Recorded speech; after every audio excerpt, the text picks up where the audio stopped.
Welcome to Japan Today Spotlight, where we dive deeper into the stories shaping Japan. I'm Jeff Richards, and today we're tackling a scandal that has rocked Japan's entertainment world and left one of the country's biggest television networks, Fuji TV, reeling.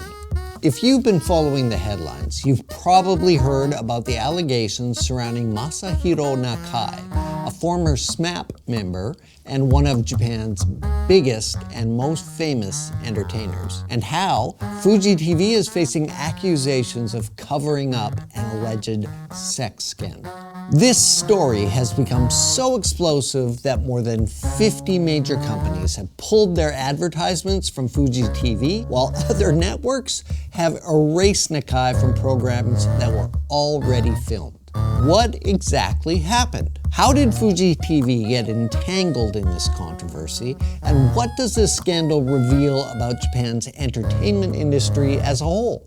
Let's take a closer look. First, let's break down the scandal itself. This all started in December, when the weekly tabloid Shukan Bunshun reported that a dinner party held in June 2023, reportedly planned by a Fuji TV employee, led to alleged non-consensual sexual activity between Nakai and a woman. Now, Nakai has since admitted to a settlement with the woman for 90 million yen. That's roughly $575,000 US, but denied using any violence. In a statement released earlier this month, Nakai referred to the incident as some trouble caused by his shortcomings. However, he declined to name the woman involved due to a non-disclosure agreement, but here's where things get even messier. According to Shukan Bunshun, a Fuji TV employee helped arrange the dinner. Fuji TV, however, denied this claim, stating that the employee wasn't involved and didn't even know about the dinner. This lack of transparency from both Nakai and Fuji TV fueled public outrage. And then came the fallout. Japanese companies, famously known for being extremely sensitive to any kind of scandal, at least in the short term, started pulling their commercials from Fuji TV. Major sponsors like Nissan, Toyota, Shiseido, Lawson, McDonald's Japan, and many others have replaced their ads with public service announcements. This exodus of advertisers has taken a big toll on Fuji Media Holdings, Fuji TV's parent company.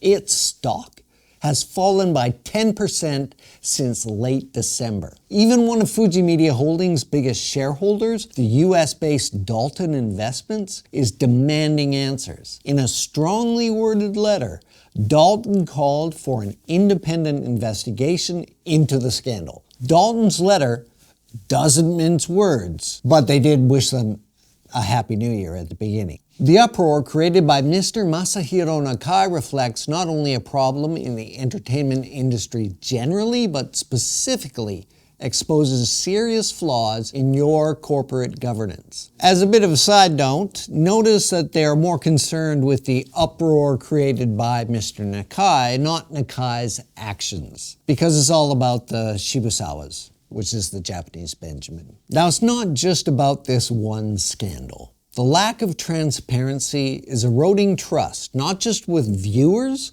but with shareholders alike. To try and contain the damage, Fuji TV president Koichi Minato held a news conference on January 17th. It seems to have done more harm than good. No video or recordings were allowed, standard practice for a press conference. While Minato apologized for the trouble caused, his vague statements and promises of an external investigation fell flat. Critics labeled the conference a disaster, further cementing the perception that Fuji TV is mishandling the situation. On Monday, Fuji TV Holdings held another news conference with over 400 journalists in attendance that went for 10 hours, during which Minato and Chairman Shuji Kano resigned. This is also reminiscent of the infamous Johnny and Associates that would not share digital images for its stars,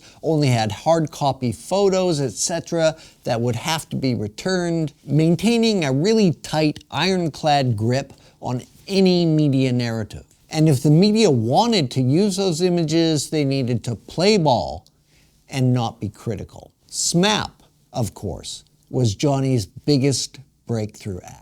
Then there is Nakai himself. On January 23rd, Nakai dropped a bombshell, announcing his retirement from the entertainment world. In a statement, he apologized to fans, sponsors, broadcasters for the inconvenience and losses he caused. No apology to the woman. He said he had finalized all discussions with networks and advertisers to terminate his contracts. He ended this message with a heartfelt goodbye, saying, "I will continue to face up to all problems sincerely. I alone am responsible for everything. I'm really, really, really sorry for saying goodbye this way.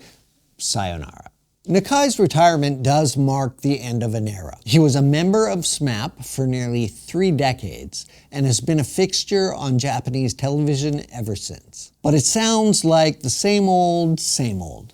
No accountability. Apologies are recognized, more than that accountability in Japan. Apologies for circumstances around the alleged incidents, not the incidents or behavior directly. In the bigger picture, this scandal isn't just about Nakai or Fuji TV. It's part of a larger reckoning in Japan's entertainment industry, which is still grappling with the fallout from Johnny Kitagawa scandal. And now, all of the national TV networks are involved in a bit of navel-gazing theater to make it at least look like they are listening to staff about assault and harassment and other issues. Now, for decades, Kitagawa, the founder of Johnny and Associates, the agency that launched SMAP and other groups to stardom, was accused of sexually abusing aspiring male teen pop stars. Kitagawa passed away in 2019, but the claims have continued to surface, exposing deep-seated issues in the industry. With Fuji TV's scandal, we're seeing more calls for accountability. Not just individuals, but for the networks and institutions that enable this behavior. And this is just the tip of the iceberg. It's only a matter of time until we start hearing about the sexual favors, harassment, and manipulation in the female idol machine and other areas of the Japanese entertainment industry. The fallout at Fuji TV, it's just the beginning.